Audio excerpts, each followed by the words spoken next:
Nam Sudan là quốc gia trẻ nhất trên thế giới và là quốc gia thứ 193 được Liên Hiệp Quốc công nhận vào năm 2011. Kể từ đó thì quốc gia này chứng kiến những thay đổi đáng kể. Nếu như các bạn thử tìm hiểu Nam Sudan trên Google thì điều đầu tiên đập vào mắt các bạn chính là chiều cao của những người dân ở đây, và điều thứ hai đó chính là cuộc nội chiến.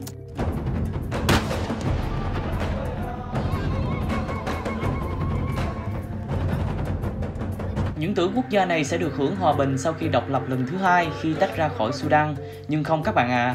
Vì nhiều lý do, nhưng chủ yếu là xung đột về sắc tộc và tôn giáo, hòa bình của quốc gia trẻ nhất trên thế giới đã nhường chỗ cho cuộc nội chiến kéo dài. Giữa sự náo động của cuộc nội chiến đó chính là tộc người Mundari, những người thích làm và quan tâm những gì họ làm tốt nhất, đó chính là chăm sóc gia súc của họ. Tách biệt với thế giới bên ngoài, tộc người Mundari còn giữ những tập tục khá là lạ, nếu không muốn nói là gây giật mình, và đó là việc họ sử dụng nước tiểu của bò để tắm, hay cho phân bò để bôi lên mặt. Đối với mình thì mỗi dân tộc đều có những nét riêng về văn hóa và tập tục.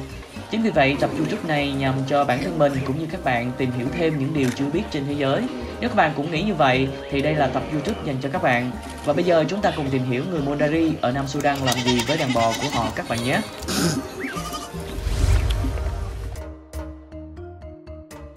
Nam Sudan có tên đầy đủ là Cộng hòa Nam Sudan, là một quốc gia ở khu vực Đông Phi, không giáp biển, nằm trên phần phía nam của Cộng hòa Sudan trước đây. Và quốc gia này thông qua cuộc trưng cầu dân Ý vào tháng 1 năm 2011 đã tuyên bố độc lập vào 9 tháng 7 năm 2011. Quốc gia nằm ở phía nam của Ai Cập và quốc gia anh em Sudan này có hơn 11 triệu dân, và Mundari là một trong số hơn 60 tộc người đang sinh sống tại quốc gia này. Cuộc sống ở bộ tộc này thật sự khá ít tài liệu đề cập đến, nơi mà cuộc sống thường nhật của họ xoay quanh những đàn bò. Những chú bò cũng là đại diện cho sự giàu có của họ và được sử dụng như làm củ hồi môn cho cưới hỏi ở dân tộc Mundari đó các bạn. Người Mundari cũng có dấu hiệu nhận biết riêng, đó là dấu sẹo chữ V riêng biệt nằm trên trán của họ.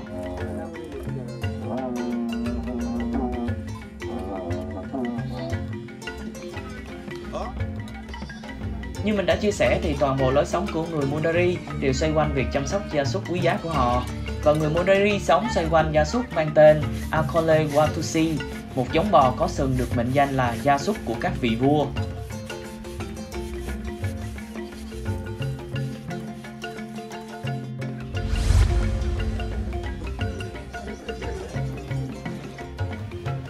Giống bò mà người Mundari chăm sóc cao tới 2,5 m và trị giá hơn 500 đô la mỗi con. Không có gì ngạc nhiên khi những người Mundari coi những con vật này là tài sản quý giá nhất của họ và họ bảo vệ chúng bằng mọi giá, trong đó có cả bằng súng máy. Đây là tài sản cực kỳ lớn đối với họ vì thực sự mức sống của người dân ở quốc gia này luôn nằm trong top thấp nhất thế giới với ít hơn 1 đô la mỗi ngày. Nghĩa là giá trị mỗi con bò ở đây hơn mức sống của họ trong hơn 16 tháng. Mỗi gia đình người Mundari đều có con bò yêu thích của họ. Những con vật này được sử dụng như là tiền tệ và biểu trưng cho sự giàu có và một phần không thể thiếu của mỗi gia đình. Nói một cách ngắn gọn là những con bò này là tất cả đối với họ.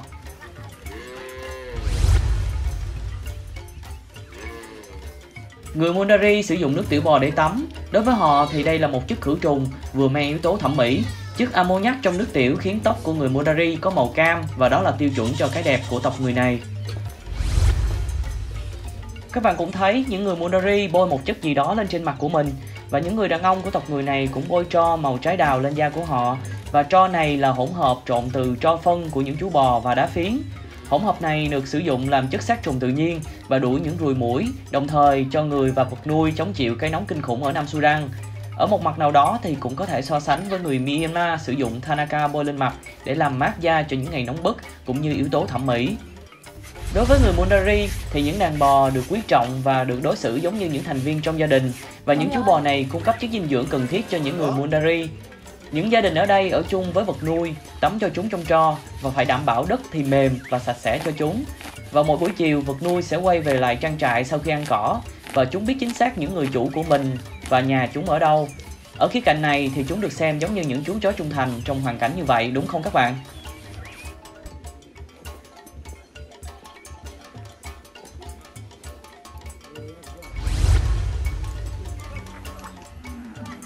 Mỗi năm, ở Nam Sudan có khoảng hơn 350.000 con bò và trâu bị trộm và hơn 2.500 người bị giết bởi những tên trộm trâu bò.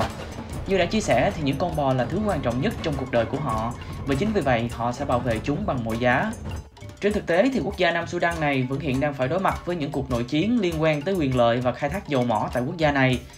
Sau mỗi cuộc chiến, hàng ngàn người đàn ông được cho là quay về Nam Sudan để tìm vợ.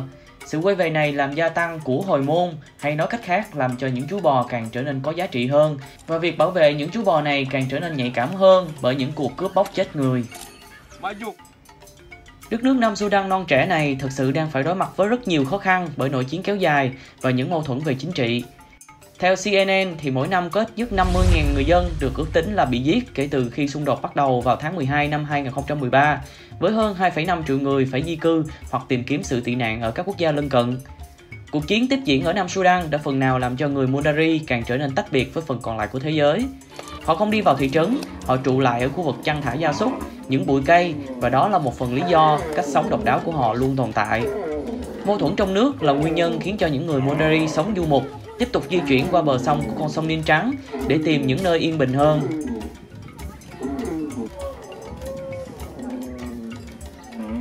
Hy vọng những năm tới đây thì cuộc sống tại quốc gia Nam Sudan này trở nên bình yên hơn, và đặc biệt đối với là người dân Mundari ở đây. Vừa rồi là những thông tin có thể bạn chưa biết về tộc người Mundari ở Nam Sudan. Dona hy vọng các bạn thích video này và hãy theo dõi kênh để lại bình luận bên dưới và cảm nhận của các bạn về tập tục của người Mundari nhé.